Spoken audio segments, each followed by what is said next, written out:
अस्सलाम वालेकुम दोस्तों, तुसीं देख रहे हो हसीन पंजाब टीवी तो मैं थोड़ा मेज़बान अमीर हमजा।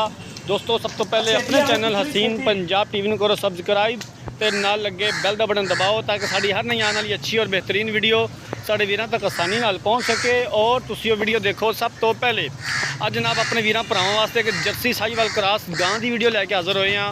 दूसरा सूबा सूईए माशाल्लाह लाल गोरा रंग है, सिरों कोनी, थन बड़ा कमाल का लग्या होया है, कद चंगा, बारीक चमड़ी की जनाब एक गां माशाल्लाह कैमरे की नज़र वीरां दे सामने, कद चंगा, वेल चंगी, पिछे जनाब बच्चा। दूसरा सुबह गां सूईए गां कैमरे की नज़र है वीरां दे सामने आ। वीडियो मेरे वीरां भरावां ने एंड तक देखनी है। वीडियो अच्छी लगे तो लाइक तो शेयर ज़रूर करना है, ये साड़ी खसूसी रिक्वेस्ट है। अपने वीरां वास्ते मेहनत करी दी है, कोशिश करी दी है कि अच्छे तो अच्छा जानवर अपने वीरां भरावां नूं दिखा सकीए। बाकी लैने देने मुकद्दर ने। आ पिछे बच्चा है नाड़वा नाल है। अज चौथा दिन हो गया गां सूई नूं। हाज़र टाइम 16 तो 17 लीटर बोला गां दे कोल मौजूद है। माशाल्लाह बड़ी खूबसूरत लाजवाब अनमोल हीरा है जनाब मेरे वीरां वास्ते, बड़ी खूबसूरत। जितनी भी तारीफ़ की जाए उतनी कम है। हवाना माशाल्लाह बड़ा खूबसूरत है,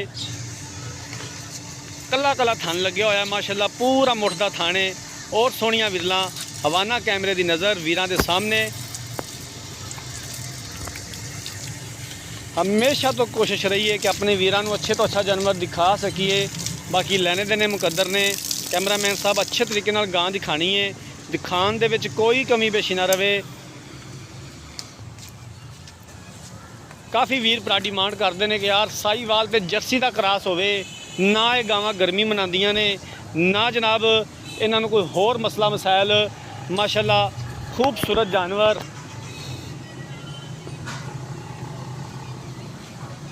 सोलह तो 17 लीटर बोला हाज़र टाइम गां दे कोले मौजूद है। गर्मी शर्मी नहीं मनांदी। आरफ वाला इस गां की लोकेशन हैगी है। चौथा दिन अज गां सूई नूं। मालकां दा कहना है कि साडी गां 25 तो 26 लीटर दुध करेगी इंशाअल्लाह ताला। 4,70,000 रुपये की डिमांड करते हैं। दीद प्यार हो जाएगा और असीं इंशाअल्लाह ताला करवावांगे जितों तक हो सकिया। राब्ता नंबर 0312 612 2054 0312 612 2054। इस नंबर पर व्हाट्सअप बनी है। जानवर कैमरामैन साहब दिखा रहे हैं माशाल्लाह अनमोल हीरा जनाब। कद बड़ा गां दा, वेल बड़ी है माशाल्लाह और फुल बारीक चमड़ी है।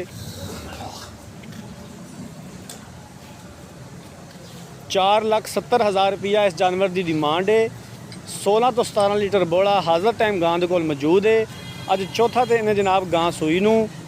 मालकां दा कहना है कि साडी गां इंशाअल्लाह 21 क्रॉस करके 21 दिनों बाद 25 तो 26 लीटर दुध करेगी। अगर किसी वीर भरा ने जानवर खरीदना है राब्ता नंबर 0312 612 2054 ऐसे नंबर पर व्हाट्सअप बनी है। अगर साड़ी अज वाली वीडियो पसंद आए वीडियो को लाइक तो शेयर जरूर करना है। जिंदगी रही तो मिलांगे एक नई वीडियो के नाल। अल्लाह हाफिज़।